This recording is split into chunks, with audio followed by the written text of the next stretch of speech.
Мен тіпті картадан көрінбейтін 1765 қанат тұрғыны бар кішкентай ауылдамын. Дегенмен өзгерістер осы жерден басталды.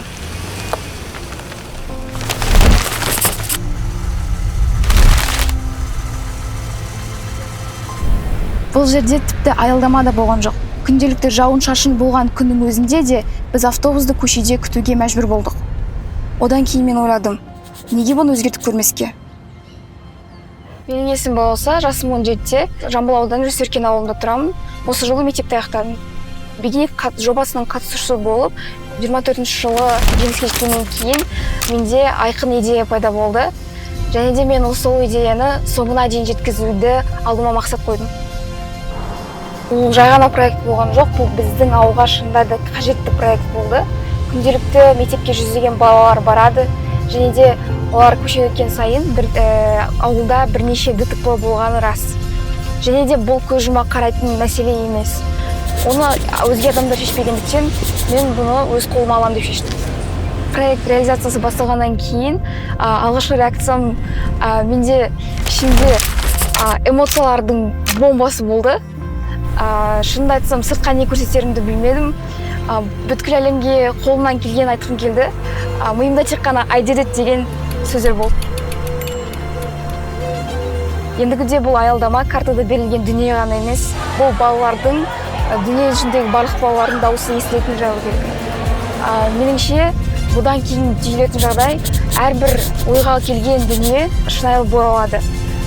Егер сен бір мәселені көрсең, өзіңнен баста, өзің тұратын ауылдан, өзің тұратын регионнан, барлығы өз қолыңда. Бегинет және де Инграм жобасының арқасында мен өзімнің алғашқы қадамын жасадым. Және де менің ең басты бір түйгенім үлкен өзгерістерге әкелу үшін кішкентай ғана дүниелер қажет. Ол идея және де сол идеяны соңына дейін апаруды қалау. Біз кімбіз? Біз әлеуметтік көшбасшылармыз. Ал әлеуметтік көшбасшылардың басты қағидасы үнемі ізденістер болды. Негізінен Self-Way to School менің авторлық жобам емес. Осыған дейін Қазақстандық Урбан форум ұйымы бірнеше жылда қатарынан ресерч жүргізіп, осыны құрастырған болатын.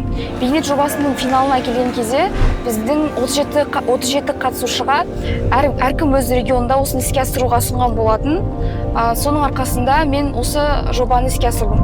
Бегинет жобасына келмей тұрып, өзім салыстырып қарайтын болсам, менде негізінен ұялшақтық болды.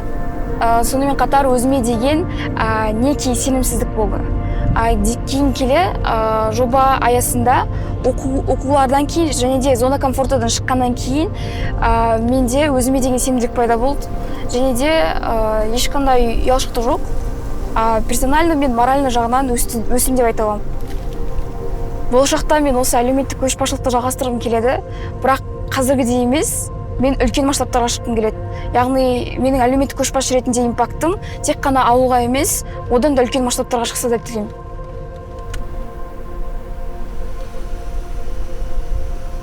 Рахмет, Индраев. Әділ таңдауыңды жаса.